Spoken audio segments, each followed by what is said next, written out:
நம்ம ஆர்கேஎஃப்ல ஒரு படம் பண்ணி இண்டஸ்ட்ரியில் ஒரு மிகப்பெரிய ஹிட் கொடுத்த ஒரு இயக்குனர். Yes, hot cake director of Tamil cinema அப்படின்னு சொல்லலாம். இவருடைய டிமாண்ட் வந்து தமிழ் சினிமா மட்டும் இல்லை, எல்லா லாங்குவேஜஸ்லயும் இருக்கு. அவ்வளோ டிமாண்ட். கரெக்ட். அதே மாதிரி கமல் சாரோட ரசிகர் பட்டாளம் லிஸ்ட் எடுத்தீங்கன்னா ஒரு நீங்காத உறுப்பினர் அப்படின்னு என்னைக்கு ஒரு அடையாளம் சொல்லலாம். தனக்குன்னு ஒரு யூனிவர்ஸை கிரியேட் பண்ணியிருக்கக்கூடிய ஒரு சிறந்த இயக்குனர், மிகப்பெரிய கைத்தறலோட லோகேஷ் கனகராஜ் அவர்களை மேடை கிடைக்கிறோம்.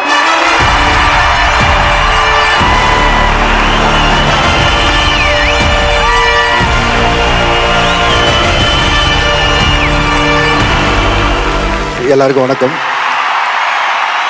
சந்திச்சாலும் ரொம்ப சந்தோஷம். முதல்ல மேஜர் முகுந்த் சாரோட அம்மா, அப்பா, மனைவி, குழந்தை அவங்க எல்லாருக்கும் ஒரு பெரிய வணக்கத்தை வச்சுக்கிறேன். இந்த படம் அமரனை பொறுத்தளவுக்கு இது வந்து ஒரு யூஸ்வலாக ஒரு ஃபெஸ்டிவலுக்கு ரிலீஸ் ஆக போகிற இன்னொரு படம். அண்ட் அது மாதிரி இது ஒரு ஆடியோ லான்ச் ஃபங்க்ஷன் நான் நினைக்கல. இது நம்ம ஊர்லேருந்து போய் நாட்டுக்காக உயிர் விட்ட ஒரு வீரனை பற்றின கதை. அண்ட் அதனால் இது நமக்கு ரொம்ப பெருமை சேர்க்குற ஒரு படம்னு நான் நினைக்கிறேன். ஏன்னா இந்த படம் ஆரம்பிக்கும் போது சரி, இந்த 2 வருஷமாக ராஜ்குமார் ஆகட்டும் அண்ட் சிவா பிரதர் ஆகட்டும், இந்த என்டையர் டீம் இந்த படத்துக்காக என்ன கஷ்டப்பட்டாங்கன்னு எனக்கு தெரியும். ஏன்னா ஆர்கேஎஃப்ல நான் நிறைய பேர்த்திட்ட கேட்டிருப்பேன் அங்கே படம் எப்படி போகுதுன்னு. எனக்கு தெரிஞ்சு அமரன் ஷூட் வந்து நாங்கள் லியோ பண்ணிகிட்டு இருக்கும்போது தான் பேரலாக போச்சு. ஸோ அந்த டெரெயினில் ஷூட் பண்ணுறது எவ்வளோ கஷ்டம்னு தெரியும். அண்ட் 2 வருஷமாக அதை இவ்வளோ தூரம் ரொம்ப பொத்தி பாதுகாத்து இப்போ இங்கே கொண்டு வந்து காட்டுறாங்கன்னா அதுக்கு இந்த படம் உண்மையிலேயே நமக்கு ஒரு பெருமை சேர்க்கும்னு நம்புகிறேன். ரொம்ப க்ளோஸாக இந்த படம் எப்படி வந்திருக்குன்னு எல்லார்ட்டையும் கேட்டிருப்பேன். அண்ட் அதில் எனக்கு கடைசியாக கிடைச்ச தகவல் படி கமல் சார் இந்த படம் பார்த்துட்டு என்ன சொன்னாருன்னு கேட்டேன் டிஸ்னிகிட்ட. அப்போது அதான் சொன்னார், ஒரு டிஷ்யூ பாக்ஸை கையில் வச்சுட்டே ஃபுல் படம் பார்த்தாருன்னு கேள்விப்பட்டேன். அண்ட் அந்தளவுக்கு இந்த படம் தாக்கத்தை கொடுத்துருக்குன்னு சொன்னார். அண்ட் இன்ஃபேக்ட் அன்பரி மாஸ்டரும் அதே தான் சொன்னாங்க. இந்த படம் முடியும் போது வந்து சோக் ஆச்சு, ஒரு 5 நிமிஷம் தண்ணி கூட குடிக்க முடியல, அந்தளவுக்கு ஒரு இம்பேக்ட் இருந்ததுன்னு.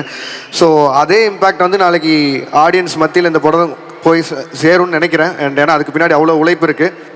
இந்த படத்தை தயாரித்த ஆர்கேஎஃப்ஐ காட்டும் அண்ட் கமல் சார் காட்டும்.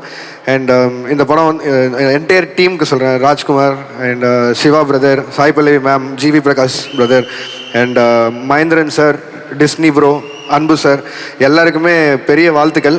இந்த படம் வந்து நான் ஆர்கேஎஃப்ஐ வந்து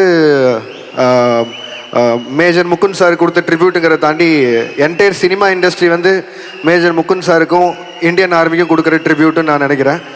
அண்ட் எல்லாருக்கும் வாழ்த்துக்கள். நன்றி, வணக்கம். நன்றி சார். ஒரே ஒரு கேள்வி சார், உங்கள் படத்தில் நிறைய டான்ஸை மாசா காட்டியிருக்கீங்க, எப்போ எங்க டானை மாசா காட்ட போறீங்க? அதான் பேசிட்டு இருந்தோம். அதான் துப்பாக்கி கையில் வாங்கிட்டார்ல மணிதான்.